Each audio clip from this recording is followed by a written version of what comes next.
You ask Tiger to solve.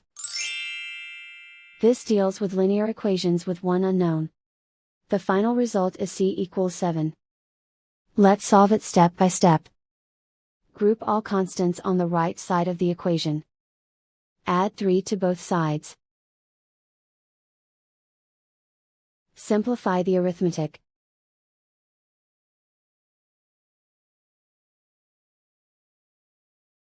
Isolate the c. Divide both sides by 2. Simplify the fraction.